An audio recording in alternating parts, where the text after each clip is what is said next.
오는 7일 기시다 후미오 일본 총리의 방한으로 한일 셔틀 외교가 본격 재가동될 걸로 보입니다.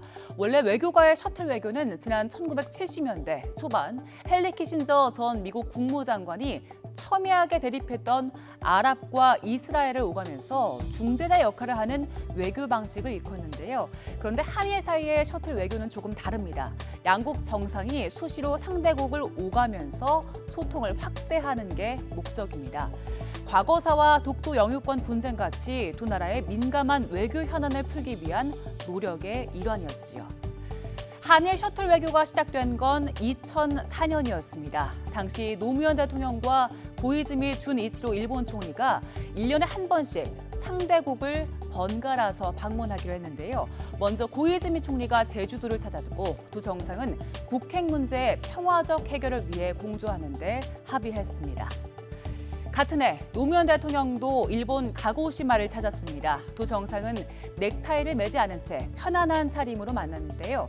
고이즈미 총리 아버지의 고향인 가고시마 현 등을 화제로 환담을 한 뒤에 본격적인 회담에 들어갔습니다.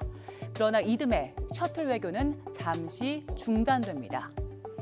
A급 전범이 합사된 야스쿠니 신사를 고이즈미 총리가 참배한 게 발단이 됐습니다. 국내외 많은 반발에도 고이즈미 총리가 신사 참배를 강행하면서 양국의 관계는 급속하게 얼어붙었습니다. 이렇게 멈췄던 셔틀 외교는 3년 뒤에 복원됐습니다. 후쿠다 야스오 일본 총리가 이명박 대통령의 취임식에 참석하기 위해 우리나라를 찾았는데요. 두 정상은 정상회담을 하고 한일 셔틀 외교 재가동을 약속했습니다. 두 달 뒤 이명박 대통령도 일본을 찾아서 후쿠다 총리와 만났습니다.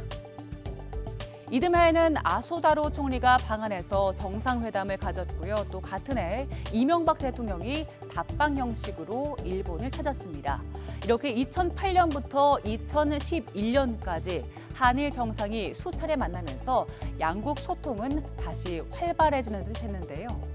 하지만 2011년 12월 이명박 대통령의 방일을 끝으로 한일 셔틀 외교에는 다시 브레이크가 걸렸습니다. 2012년 이명박 대통령이 한국 대통령으로는 처음으로 독도를 방문하자 일본 정부가 강력하게 반발하면서 한일 관계가 급격히 얼어붙은 겁니다. 2015년 한중일 정상회담을 계기로 아베 전 일본 총리가 방한해서 한일 정상회담을 하긴 했습니다만 냉랭한 분위기 속에 공식 오찬도 없이 끝났습니다. 이렇게 역사의 뒤안길로 사라지는 듯했던 한일 셔틀 외교는 지난 3월 윤석열 대통령의 방일로 다시 물꼬를 텄지요. 다자회의가 아닌 한일 정상회담을 위해 우리 대통령이 일본을 찾은 건 지난 2011년 이후 12년 만이었는데요. 당시 기시다 총리가 스키야키 식당과 오므라이스 식당에서 이례적으로 두 차례 만찬을 준비해 환대했습니다. 그리고 오는 7일 기시다 총리가 답방할 예정인데요. 일본 언론은 올 여름쯤 기시다 총리 방한을 예상했었는데 한일 관계의 훈풍을 타고 그보다 앞당겨진 거죠.